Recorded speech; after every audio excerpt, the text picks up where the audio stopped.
The United Arab Emirates reported another Iranian missile and drone attack amid ongoing tensions in the Strait of Hormuz. This latest report adds to a pattern of military activity in a critical waterway. The Strait of Hormuz is a vital global choke point, through which an estimated 20% of the world's oil and liquefied natural gas pass. The ongoing incidents highlight continued friction between the United States and Iran over navigation rights. Earlier in the week, U.S. fighter jets fired on Iranian vessels in the Strait as part of the ongoing U.S. blockade. Reports indicated that F-18 struck 2 empty Iranian tankers, which were accused of attempting to run the U.S. blockade to reach Iranian ports. Separately, U.S. President Donald Trump announced a pause to the military operation intended to guide stranded merchant ships through the Strait, calling the pause a humanitarian gesture set to begin on Monday morning Middle East time. The U.S. Military Central Command had previously posted that its forces would begin supporting Project Freedom to restore freedom of navigation for commercial shipping. The situation has prompted diplomatic efforts, with Secretary of State Marco Rubio continuing his visit to Rome, where he urged Europe to take more action to reopen the Strait. The focus remains on whether diplomatic progress can be achieved between the U.S. and Iran, as the region awaits a resolution to the blockade and the broader conflict.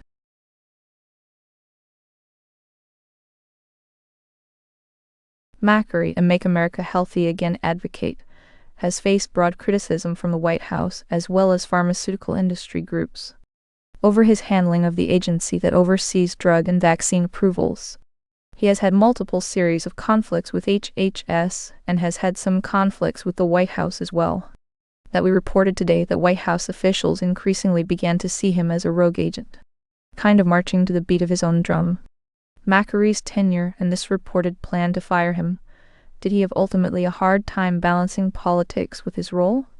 In addition, he approved a generic form of mifepristone, the abortion pill, and he told people that he had to legally.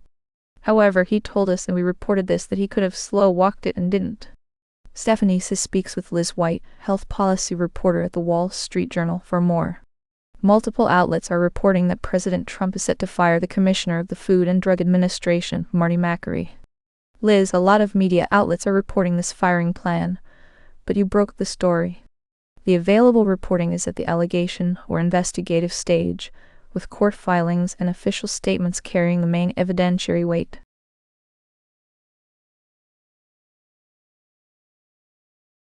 The Pentagon has released a collection of declassified documents concerning unidentified flying objects, or UFOs.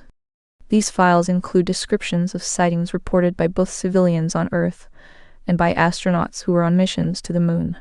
The documents, which span several decades, were posted online Friday at the direction of President Donald Trump, who stated he would release them based on public interest. The released materials contain military memos and reports from the Apollo moon missions. Among the files are accounts from astronauts. For instance, Buzz Aldrin, who was on the Apollo 11 mission, stated in a 1969 interview that he observed what appeared to be a bright light source, which he tentatively described as a possible laser. Additionally, 2 astronauts aboard the Apollo 17 mission in 1972 reported seeing flashing lights while on board. The Department of Defense website currently hosts 161 of these files, with more expected to follow. The release follows increased public interest in the topic, including congressional hearings held in 2022. The next developments depend on further filings or official responses regarding the content of these historical records.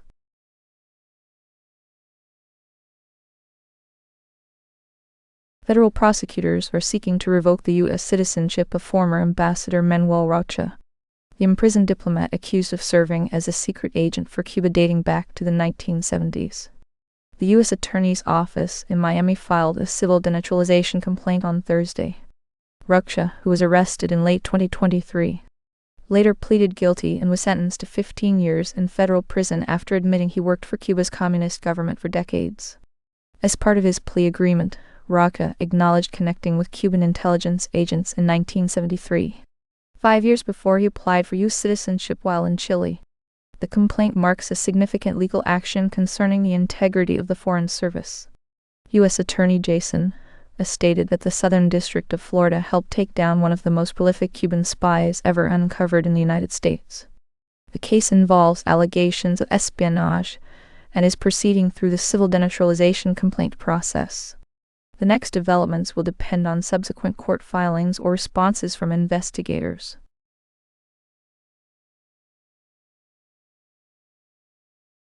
The U.S. Bureau of Labor Statistics reported that the unemployment rate remained unchanged at 4.3%. This marks the second consecutive month of solid job creation, suggesting a stable labor market. Revisions to job figures for March and February indicate that the number of jobs rose by an average of 48,000 over the last 3 months. Economists noted encouraging signs, particularly in the retail and transportation and warehousing sectors. However, some analysis pointed to mixed signals, including slow wage growth and overall contraction in the jobs market. One economist noted that while discretionary spending shows positive signals, this is tempered by higher gasoline prices affecting consumer purchasing power. Despite these mixed signals, another economist stated that the report ultimately reinforces the view that the labor market is stable and potentially accelerating. The solid employment figures contributed to expectations that the Federal Reserve may keep interest rates on hold. The next key data point to watch will be whether job growth continues to accelerate. Slowing wage growth and consumer spending pressures signal a shift in economic momentum.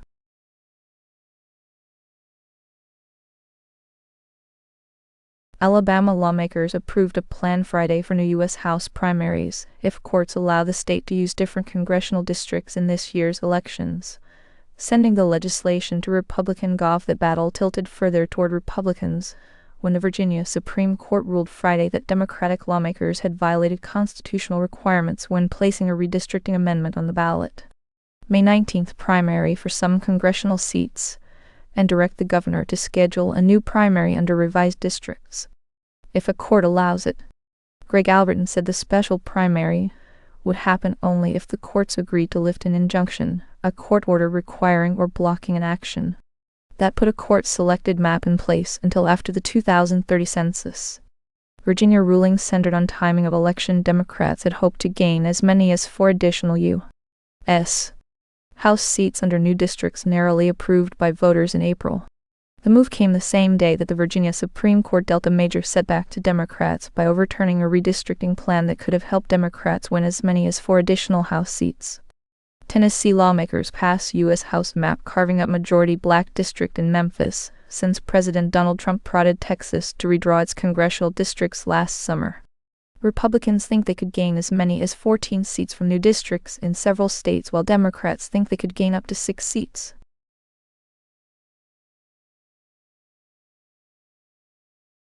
Officials report that a bear is believed to have attacked and killed a 33-year-old hiker who had been missing in Glacier National Park in Montana since Sunday. The National Park Service has since closed the section of the trail where the hiker's remains were located.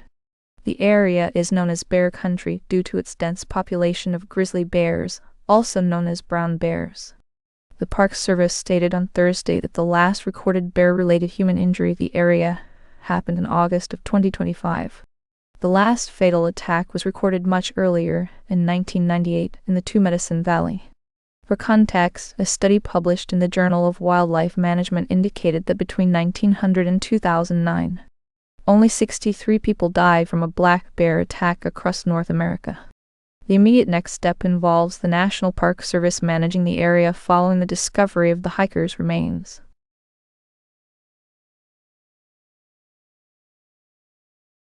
Source reporting centers on the Trump administration's cancellation of more than $100 million in humanities grants to scholars, writers, research groups, and other organizations was unconstitutional.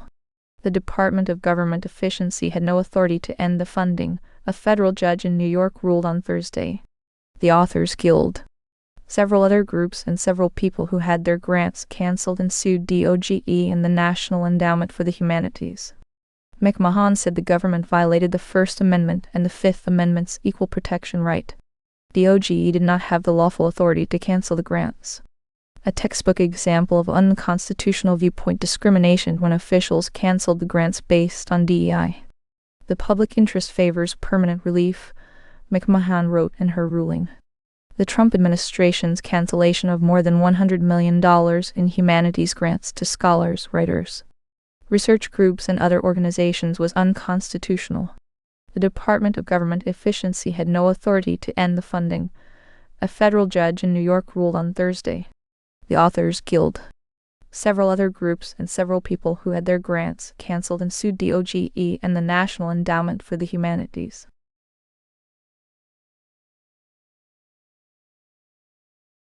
Friends have spent weeks praising David Attenborough and his decades of nature documentation as he marks his 100th birthday this week. Alastair Fothergill, producer of some of his most famous documentaries, noted that Attenborough has always maintained that the animals should remain the focus of his work.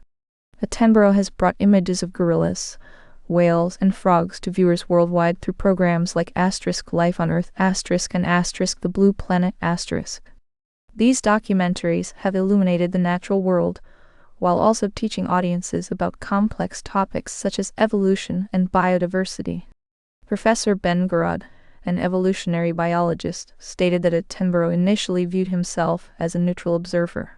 However, Garrod noted that he felt compelled to speak out when he observed that politicians, business leaders, the public were not taking environmental emergencies seriously. Garrod also questioned why Attenborough did not speak out about these issues decades earlier. Meanwhile, another source noted that Attenborough does not enjoy the attention that comes with fame. The next step in the coverage remains focused on the ongoing conservation efforts and the scientific documentation of the planet's natural environments.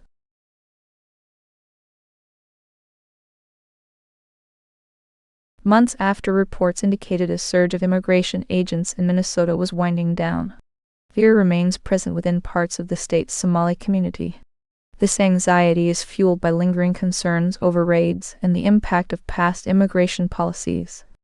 The situation has seen legal intervention, as a federal judge has temporarily blocked authorities from removing certain individuals.